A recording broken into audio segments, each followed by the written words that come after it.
Good morning, students. This is JC Benoy, your SST teacher. I hope you're doing well and are taking care of yourselves. We are coming out of lockdown, and I hope you all are taking more precautions to keep yourselves safe. Do continue wearing the mask, as we all are.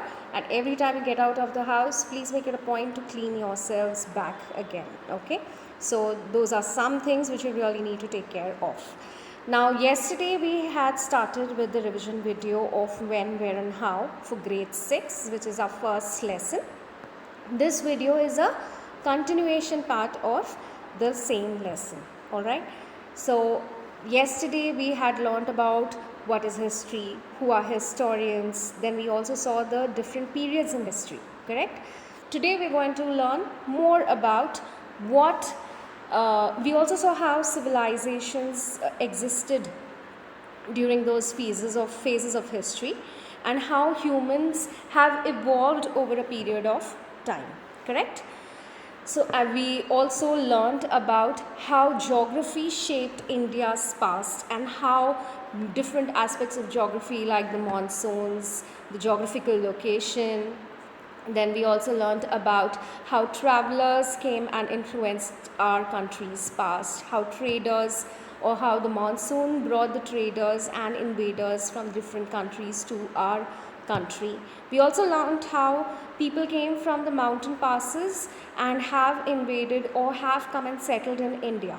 So these are the different aspects in how geography shaped our past. So these are things which we have already studied about in yesterday's video. Alright. Today, before we go further, I just want to clear a doubt which I received. Alright, and this is related to the classification of history. Yesterday we saw that history is classified as prehistory, proto-history and history, like I have put up on screen, correct? And we saw that prehistory is the period where there are absolutely no written records available. So let me just give you an example of what prehistory could be, okay? It could be the period from human civilization, the evolution of humans. Do we have a record of that? Then how did the historians come to know about it? Or of the early human settlements. We don't have any written records about all this, alright? So then how did we get to know about it? So these could be from how their settlements, we have found remains, okay? We have found fossils. These we have covered in the second lesson of grade 6, the earliest societies. I will be sharing a link of the video where you can go back and revise about that chapter. So let me just show you these are images from that video. Okay, so we have already learnt about this, and the different phases of Stone Age. Now that is a period when humans were still evolving, so we had not yet learned to write, we had not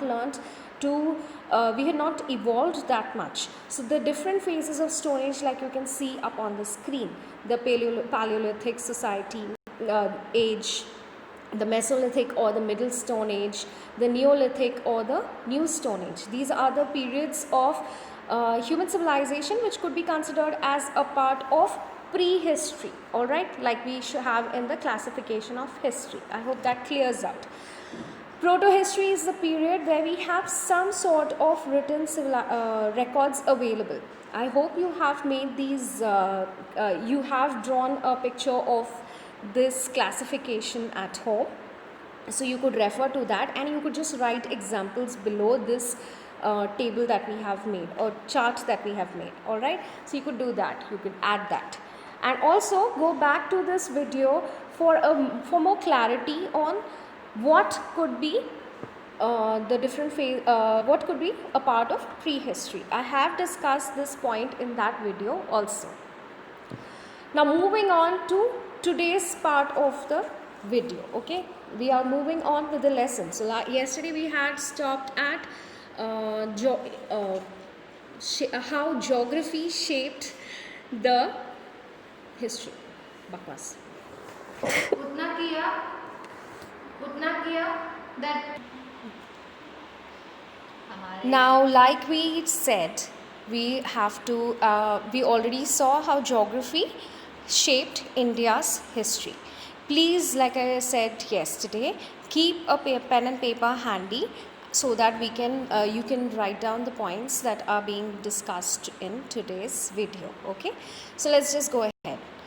Now, what we're going to look at today is the timeline. What is the timeline? Yesterday we saw that history is divided not only into periods, but it is also divided into time.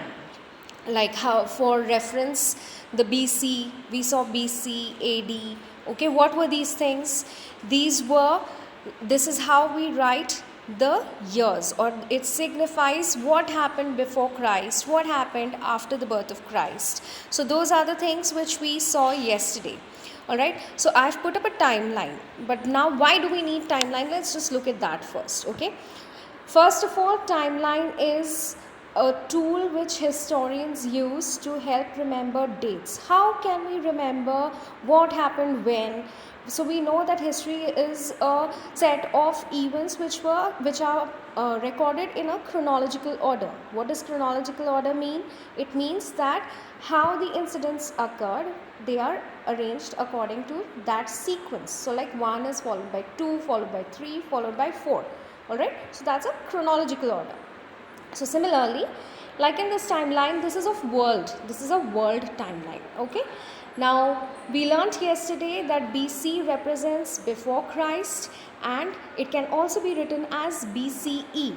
And BCE, what does BCE stand for? BCE stands for before common era. So we saw that yesterday. So this timeline which I'm sharing on screen right now is the timeline right from early Bronze Age, so that is prehistory. Alright, so from early Bronze Age to 600 BC, it ends, if you look at the timeline, there is 0 and then it ends at 600 AD.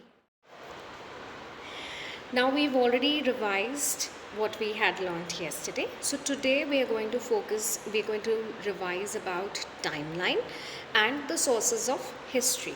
Okay, so let's just begin with timeline. What does timeline mean? Timeline means, now before we go ahead to timeline, I just want you to remember what we revised yesterday. We had seen that how historians record dates and events, correct? Do you remember I had told you all about BC? Now the years that happened before the birth of Christ are recorded as BC, or recently they are now written as BCE. Now do you remember what they stand for?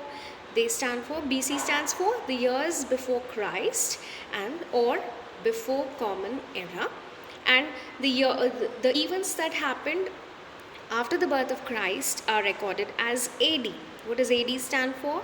AD stands for Anno Domini, which is a Latin word, and it means, what does it mean? Do you remember?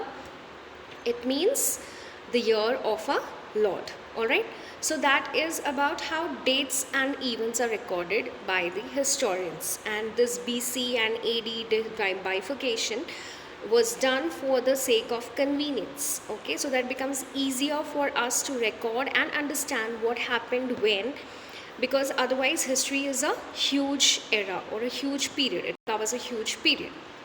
Alright, so now what is timeline?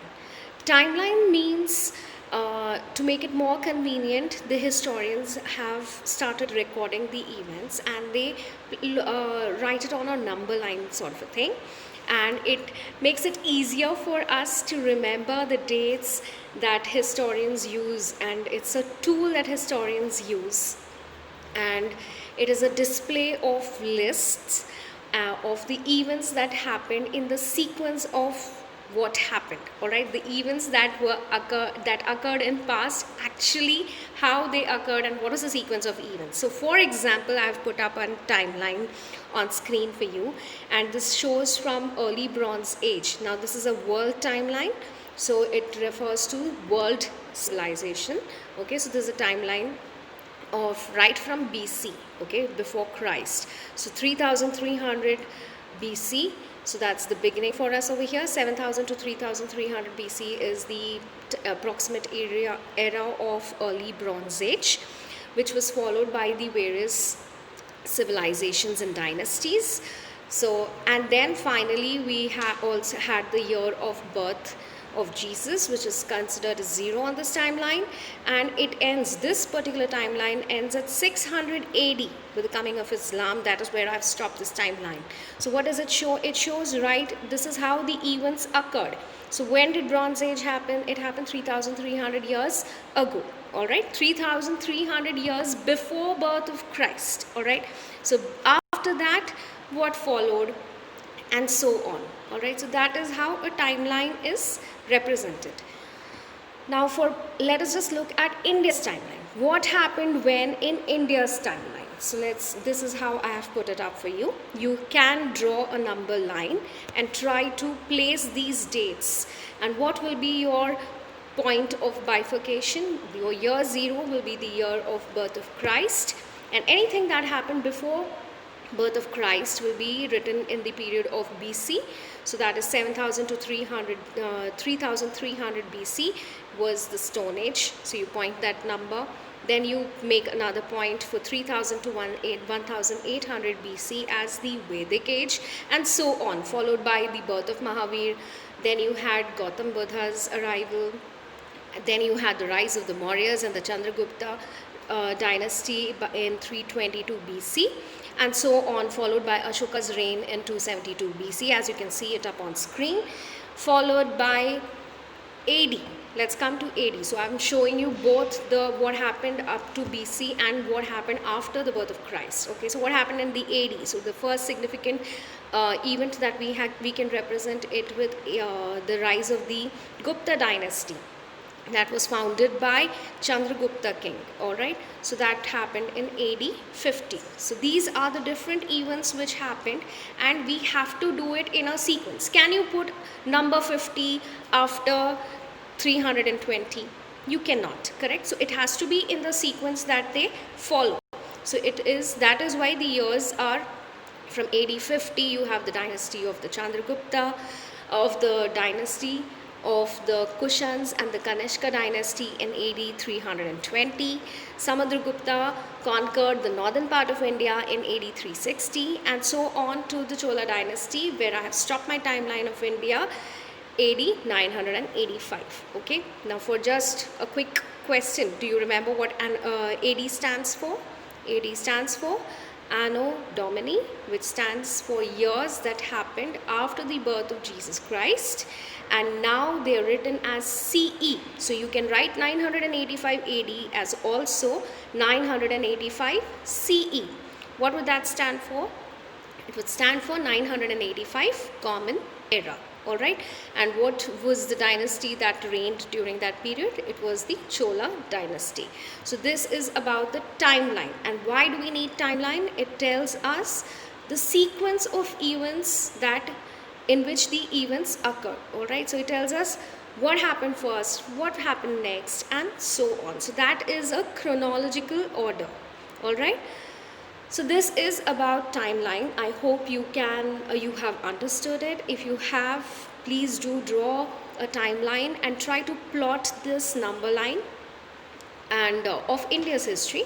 So that would give you a clearer idea of how the timeline is recorded in history. All right. Now let's move on to the next topic that we need to revise. This is about the sources of history. How do historians study the past? We have already seen this. Please draw this next diagram that I'll be showing you. So what are the sources of history, and how do the historians get their information? How are they able to find the clues to build up the past? So how are they getting their information from? So we have two sources of information. One are the archaeological sources and the other is the literary sources. Okay, so you have two sources of information that tell you more about the history of a place, of a period. They are the archaeological sources and the literary sources. The archaeological sources are further divided into monuments, inscriptions, coins, and artifacts. Okay, what are the other sources what are the sources that give you archaeological information? These are monuments, inscriptions, coins, and artifacts. What do we learn about them? Let's just have a look at archaeological sources first. All right.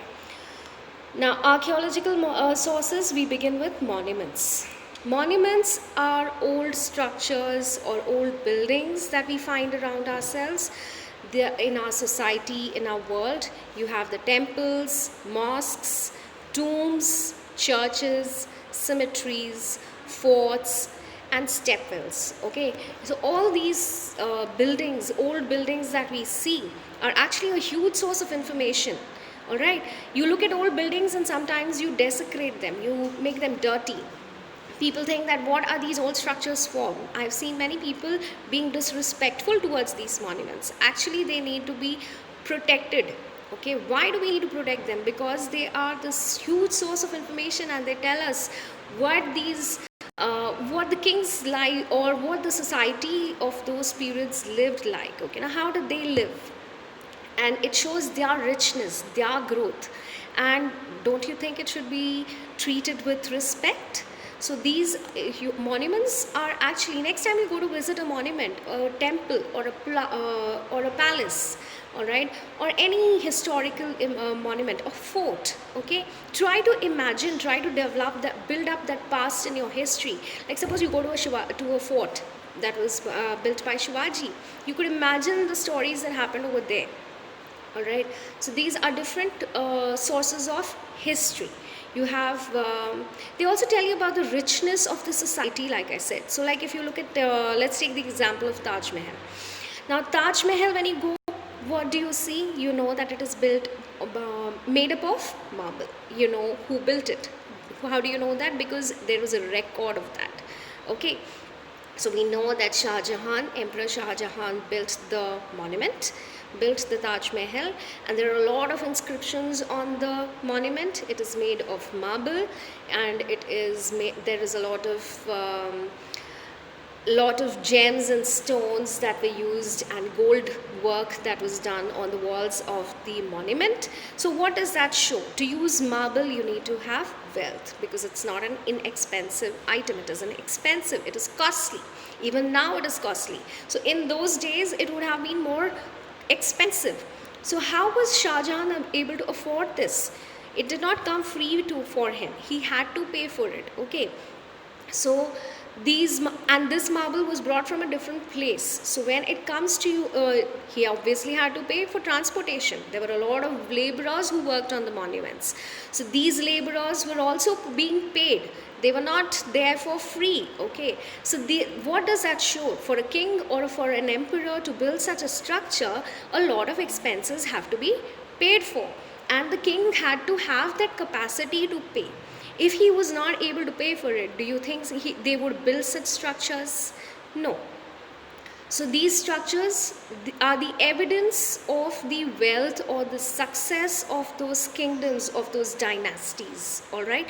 So that is why monuments and old structures and buildings and temples and forts and cemeteries tell us what the society lived, how the society lived like, what was their status, how were they able to live, what were they able to afford, what were the technological advancements, because to carry marble in those days also meant that they had the technological advancement to cut the marble out, to bring it, to transport it. So all this shows development. Okay, not only technological advancement, but also, and at that time you have to understand that if we are not, now we have so much of development, so it shows how much how humans have evolved and how much they have grown.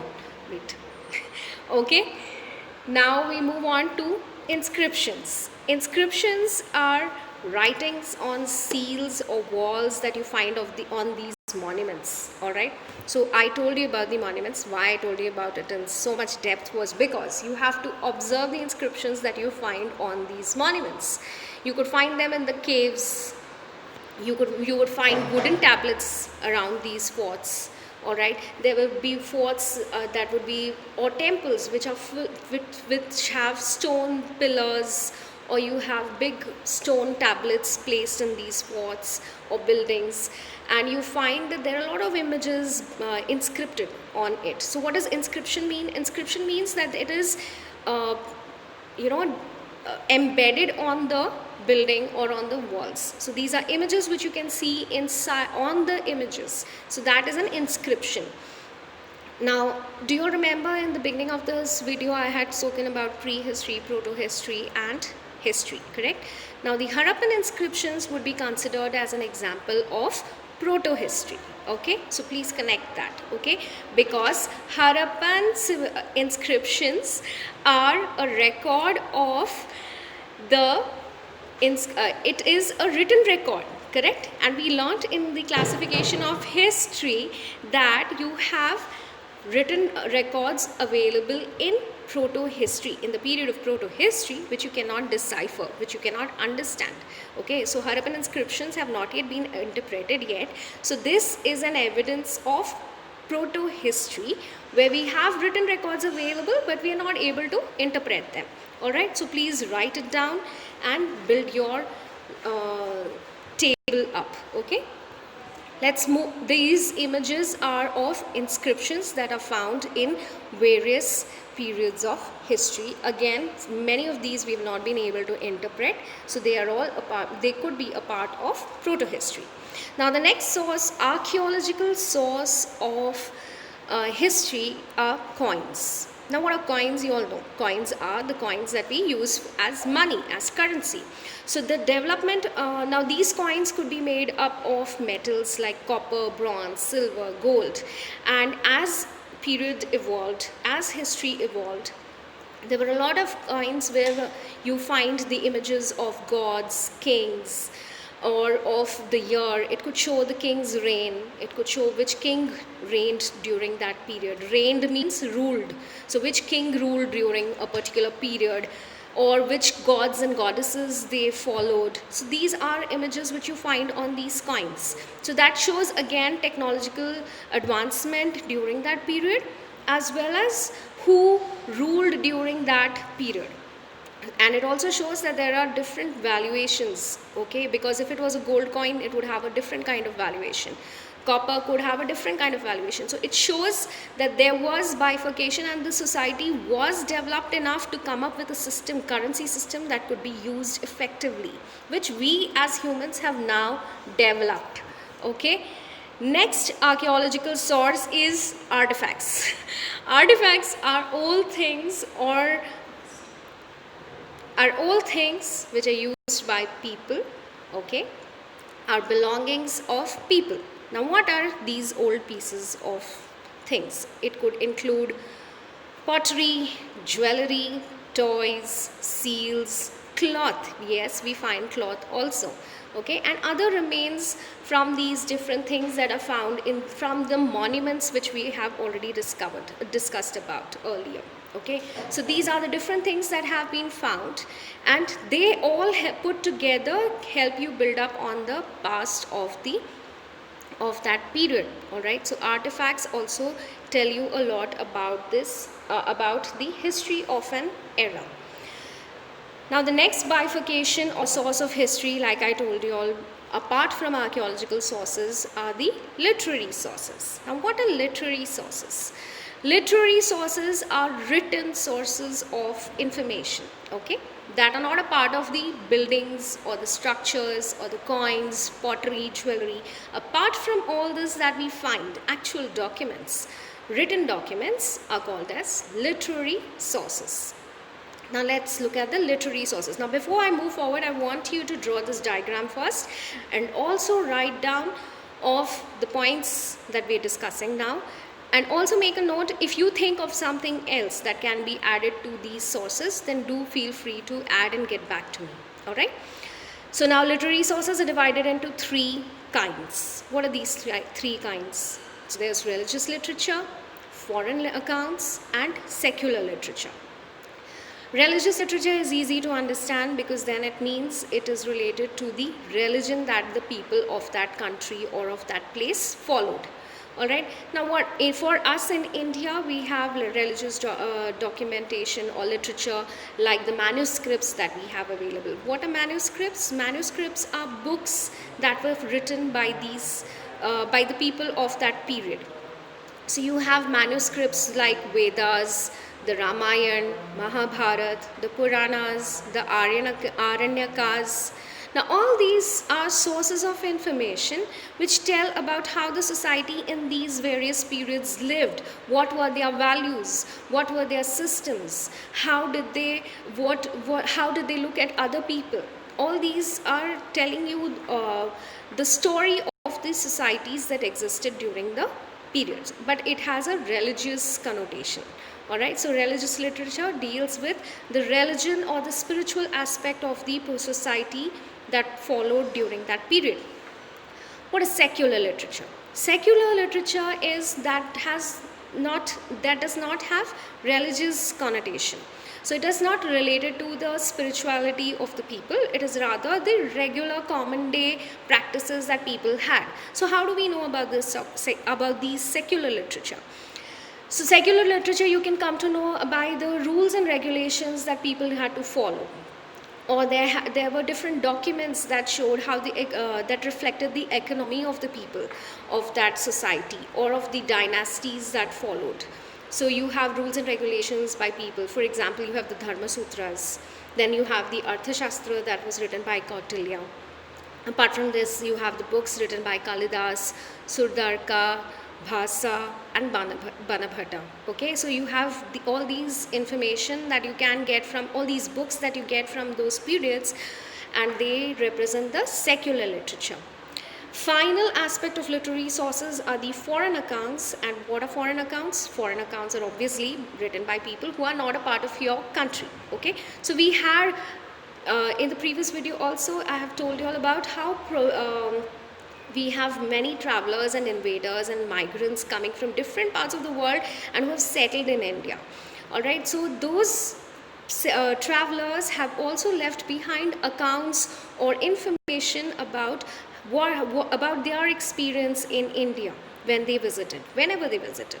So for example, you have travel accounts by Greek and Roman and Chinese travelers, even by British people who came and stayed in India. They have also left behind stories, or they have written about their experience in our country. So for example, you have from early times, you have Indica, which was written by Megasthenes. Then you have Buddhist pilgrims like Fa Sien and Huan Sang, who have left behind accounts of those times. So it is very rare. Those times in the early ancient history of India, there are very few records available. So the writings of these foreign travelers play an important role because it tells you an outsider's point of view of the history of that period. Alright, so these are the different literary sources of the period. Please make a table of what I have discussed so far. So what all have we covered in this video? I'm leaving behind with a concept map of this chapter: when, where and how. So what did we first learn? We learned about meaning and the classification of history.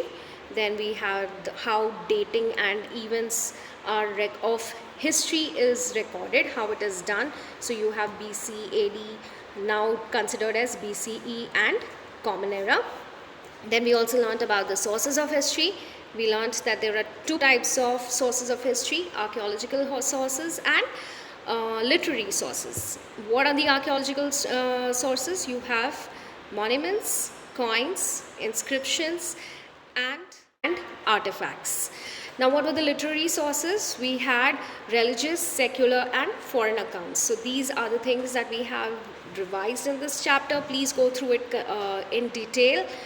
Learn all these important points, make the concept map and keep it ready for your reference. I'm going to stop the video here. I hope you have understood the topics that I have discussed.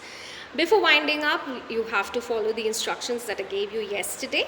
In the previous video, what you need to do is mark your attendance in the comment section that is there just below this video, so that I can mark you present. Your time is up to 9 p.m. of the day you get the video. Okay, so if you have, it is today, so it is on June 8th, up to 9 p.m. you have time to mark your attendance. Please do that without fail. Those who do not leave their comment will be marked as absent. Stop here. Have a nice day. Thank you.